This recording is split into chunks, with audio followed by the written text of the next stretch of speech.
A lot of these media stunts do gain permission. However, those that fail to gain permission are inherently defacing the site.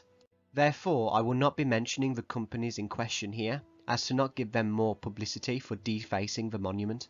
However, if they did ask permission and no harm was done to the giant, then I will mention the name.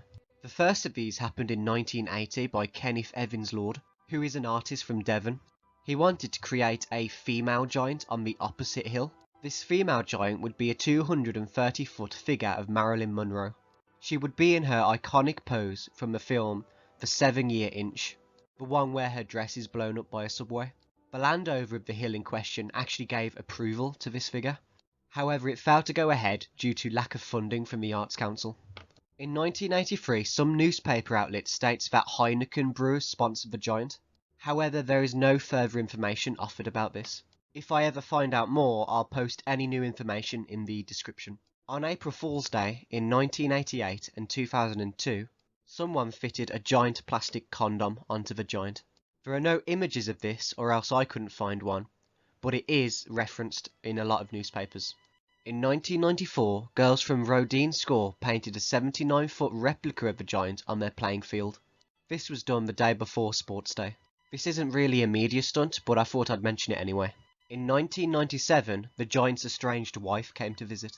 Her name is the Cerne Abbas giantess, and she was made by Bournemouth University. They were given a task to create a similar figure using non-invasive techniques. She was made with polythene sheeting and plastic tape, and she was holding either a shopping bag or a cloak to pay tribute to her husband's missing cloak. In 1998, pranksters made a 69-foot pair of jeans made out of plastic mesh. Some speculate it was done to publicise an American jeans manufacturer. They were fined £5,000. According to Wikipedia, in 2003, pranksters created their own 70-foot version of the giant on a hill in English Brickner.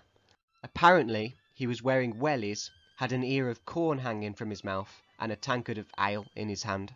However, the citation given no longer works, so I can't verify this. In 2005, a copy of the giant was printed near Gatwick Airport in Surrey. This was done to advertise a deodorant company and showed the giant with two naked women. Around the time, the actual giant was seen with a bicycle. This was most likely done to promote bike use to the public. In 2007, an equal rights gender group, or a person called the Purple Phantom, printed the giant's penis purple as well as many of the doors to some local government offices. This was done as the group believed that males are unfairly discriminated against in UK legal system surrounding child custody. As a publicity stunt for the opening of the Simpsons movie in 2007, a giant Homer Simpson was drawn to the left of the Cerne Abbas giant. This stunt in particular displeased local neo-pagans, who pledged to perform rain magic to wash the figure away, although it did get permission to get made. It was painted with biodegradable paint and washed off after a few weeks. In 2009, the giant wore a red nose for comic relief. Comic Relief itself is a charity run by the BBC, paid for by the taxpayer. The BBC did this to promote the charity, and the charity in particular spends a huge amount of money in the UK on advertising. Comic Relief is a politicised charity, and its activities change every year according to what the BBC want it to do.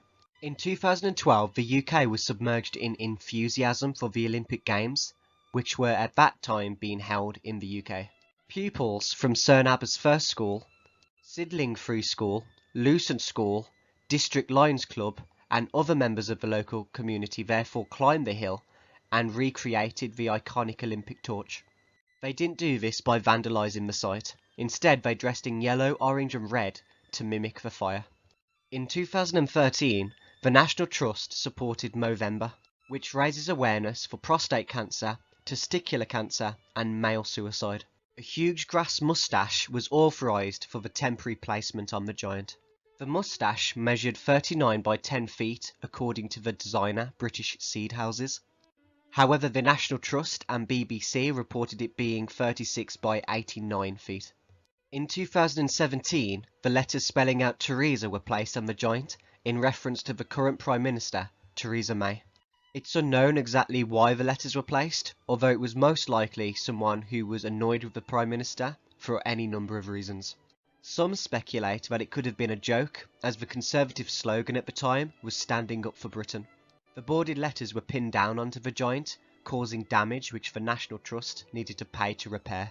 Also in 2017, a bookmaker company turned the joint into a tennis player as a tribute to Andy Murray as Wimbledon was kicking off. However, they also included their trademark on the joint, so it was obviously just a publicity stunt. In 2019, for International Women's Day, the joint's penis was turned into a flower and his testicles into leaves. This was done without asking permission by the National Trust.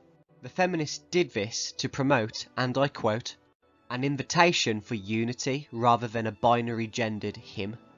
However, the local Cerne Abbas brewers took exception to this, and I quote, "It's an erect penis, and an erect penis is an erect penis." The night before May Day, the locals climbed the hill with LED lights to illuminate the giant's penis and face.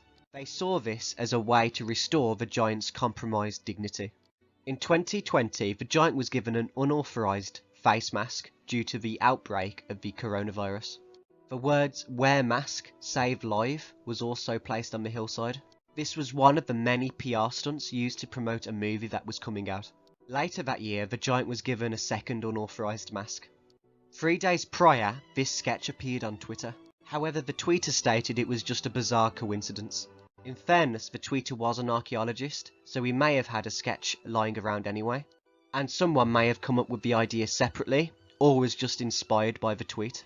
However, it may have also been done by the tweeter to gain followers. These stunts, especially those that fail to gain permission, anger local neo-pagans, as they see it as disrespectful to their religious site, heritage and culture.